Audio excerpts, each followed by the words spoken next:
to sing these songs of freedom, 'cause all I ever have,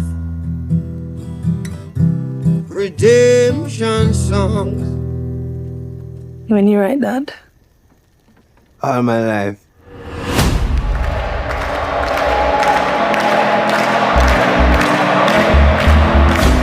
Are you ready for Bob Marley and the Wailers? Don't let them fool you. That's a hit. Oh no. Reggae is the people music. You know you're a superstar. I am a superstar.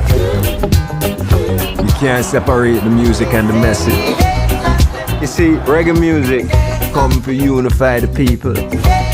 Not everyone likes what you're saying. For your own safety, you need to stop.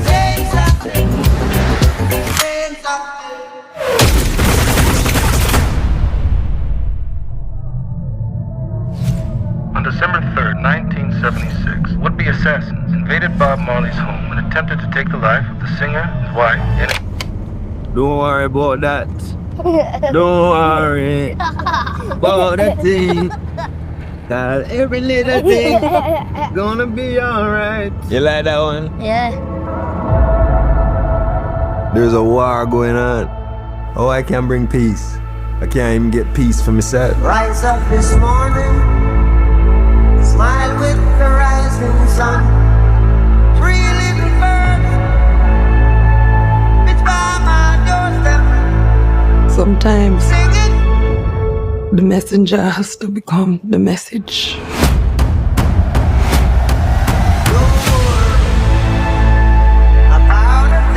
Bob, I know it's dangerous, but you're the only one who can unite the people. You ready, Bob? No guns can stop this message. I want the world to change.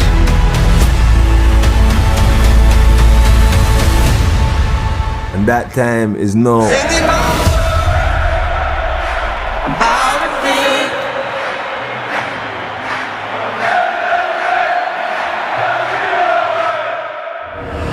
This is my message to you.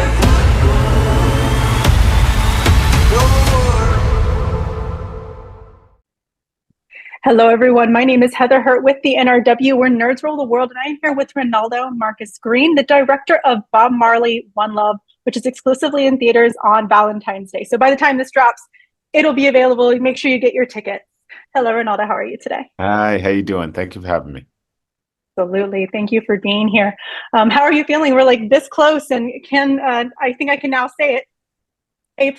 100%. Oh, thank you. Thank you so much. No, I feel content in my heart. We put our best efforts forward. I love Bob. I love this movie, and I'm really excited for people to see it. Absolutely, and you can tell the passion when you see this film. You can see everyone just had an immense amount of passion when they did it.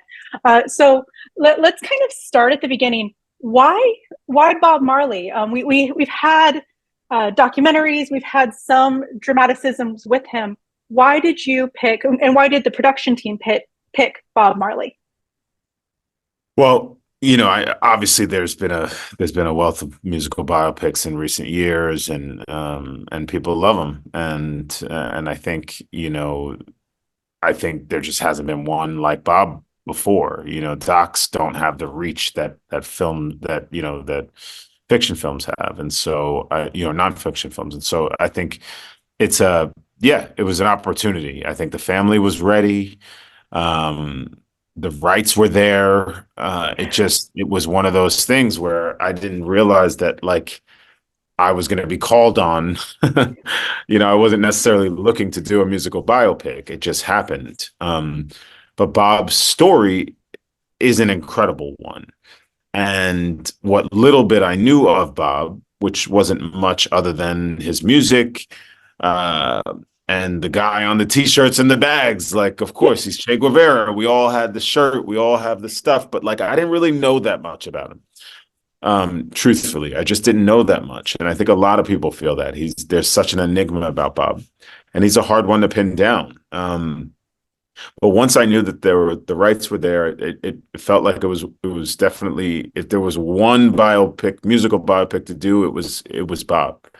He felt like like a superhero, like just like without the cape, he's like, how does he do it? Like, how did he do what he did?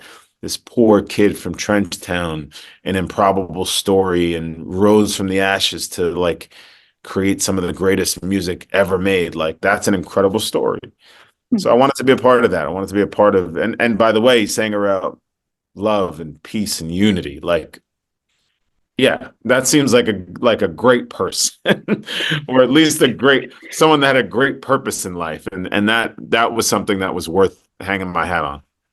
Absolutely. And that actually leads into the next question. It's Bob Marley. He's on this pedestal that is superhero, that is godlike. There's so much myth around him, especially since he lived a life in a very short period of time. What did it feel like humanizing him?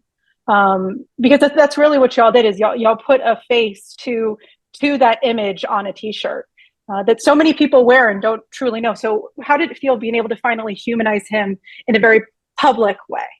Yeah, that was the main goal, or that was the main mission, was to try to, because he's considered a prophet. And look, he's a human being that walked the planet just like you and I. Definitely not a perfect person by any means. And we didn't try to portray him that way, but we didn't try to harp on anything too much, because that's not what the movie was about. The movie was about a celebration of this man's life and the gift of music that he gave to all of us.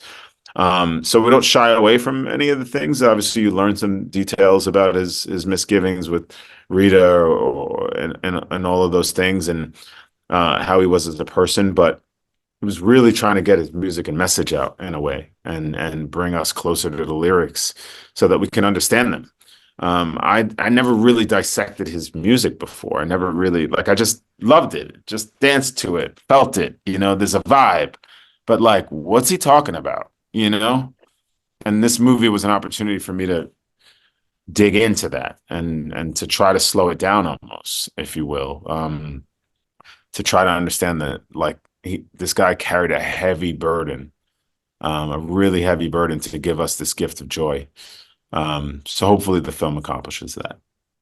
Absolutely. Personally, just saying it I think it did, but hey, right. I'm one of many. So speaking on those heavy topics, one big thing that you did, y'all had some very heavy themes of community and togetherness, and that's something that his music definitely was meant for. Why was that theme so important in this film for you? Well, I think it's just who Bob was. Bob was never alone. He, at 56 Hope Road, everybody was living there. It just was just how he operated as a human being. He was constantly around people. He was constantly giving. Everybody we spoke to, Bob gave the shirt off his back. That's just who he was. That's how he created music. They said Bob created by just listening to the stories throughout the day. He'd take our regular conversation and turn it into a song. He became the voice of the people. You don't become the voice of the people if you're not immersed in the community. Bob was seldomly alone. He very rare was the moment that he had time to breathe or be by himself. So yeah, we built the film that way. We built the film in that communal way. It's about bringing community together. It's about that unity, as they call it in the film.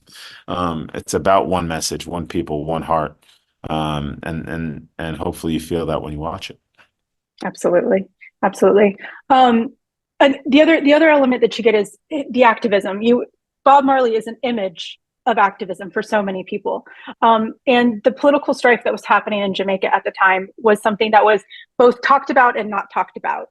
Bob Marley was not one to shy from it, but he also wasn't one to jump right into the conversation about it in a public way. Were y'all kind of nervous about exposing some of that when y'all were shooting? No, because Bob was on public about saying every government was illegal, and he never took sides, and that was his whole MO, was music what does it say? What's the line in the movie? It's like, it is his machine gun. You know, it's like music was his way to fight for your right. It was like, that was him. That's what he sang for. And he brought people together as opposed to dividing them. And I love that. He constantly tried to break down walls and break down barriers and bring people together. So yeah, there was no fear in taking a position that Bob stood for, because that's who he was and that's what he represented. And I think that's why his music stands the test of time. And that's why, because it's not politics. This guy was singing the real thing. People, okay, you're a Democrat, you're a Republican, whatever. It's always this like polarized thing. But he's like, no, I'm not playing that game. I'm playing the game of life. And we're here for much bigger and greater things, to bring people together, to bring peace, to bring unity. So that felt special to take a part of it. And I don't know if a lot of people know that about Bob. So it's a great thing to bring to a new generation of kids that will learn about him. Absolutely. Thanks so much. And okay, last quick question. The music, was it fun to shoot some of those music scenes? Tell us your favorite moment. Yeah, look, there were fun moments, but look, it was like an intense Super Bowl making this movie because of who Bob is. And for better or for worse, you always love when you stand on the, you love the victory and the experience. But yeah, we got bloody, it was like bloody jerseys and dirt all over us. And it was great. It was a hard fought battle because of who Bob is and the responsibility of trying to get it right. So yeah, it wasn't an easy game. It was a tough game. It's just because of the pressure of who Bob is, but I loved every minute of it. We left it all out on the field, and I loved that experience. But yeah, I would say Redemption Song Around the Fire with the kids was a really special moment for me because it encapsulated what the movie was about. It was tender, it was sweet, it showed the human side of Bob, it showed the toughness of Bob. I don't know, there's something just beautiful about that moment, and I loved it. Absolutely. Thank you so much, Reinaldo, for this. Once again, Bob Marley, One Love. Woo! Bob Marley, One Love is available on Valentine's Day. Get your tickets now. Thank you so much. Okay. Thank you. Bye-bye.